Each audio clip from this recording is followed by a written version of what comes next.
આ તરફ Rajkot civil hospital વિવાદમાં આવી છે, જેમાં હોસ્પિટલમાં ડોક્ટરો આરામ ફરમાવતા નજરે પડ્યા। દર્દીઓના સગા ત્યાં પહોંચ્યા, ડોક્ટરને જગાડ્યા અને ત્યારબાદ તેમને સારવાર માટે કહ્યું। રાત્રિ ડ્યુટીના ડોક્ટર અનેક વખત વિવાદમાં આવી ચૂક્યા છે। ડોક્ટરનો આરામ ફરમાવતો એક વિડીયો પણ વાયરલ થયો છે।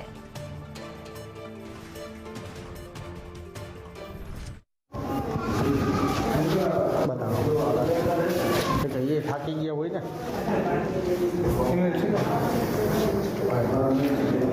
સાહેબ, આજ સુધી એમ કેમ દાખલ નથી કર્યો પેશન્ટને? આવી ગંભીર ઈજા છે તો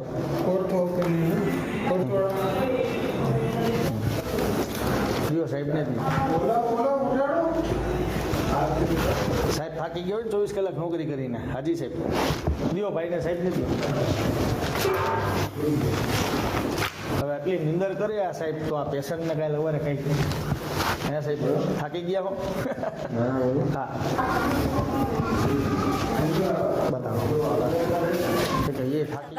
હા, જગાડ્યા ત્યારબાદ ડોક્ટર જાગ્યા છે અને કહી રહ્યા છે કે થાકી ગયા હતા।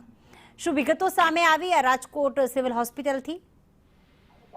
પ્રીતિ, છેલ્લા 4 દિવસથી સિવિલ હોસ્પિટલના અલગ અલગ વિભાગ છે તે વિવાદમાં આવતા રહ્યા છે।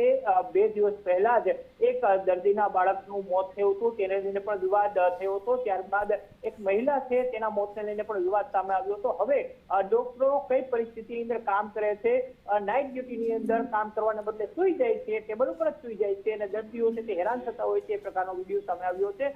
દર્દીએ આ વિડીયો ઉતારીને વાયરલ કર્યો છે। ઉલ્લેખનીય છે કે સિવિલ હોસ્પિટલની અંદર મોબાઈલ કેમેરા ઉપર પ્રતિબંધ છે, એટલે મોટા પ્રમાણની અંદર જે આ પ્રકારની ગેરરીતિ હોય છે સામે નથી આવતી, પરંતુ એક જાગૃત દર્દી છે તેના સગા દ્વારા આ વિડીયો ઉતારીને વાયરલ કરવામાં આવ્યો છે।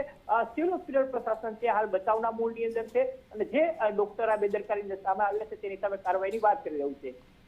બિલકુલ, આભાર મયુર તમામ વિગતો માટે।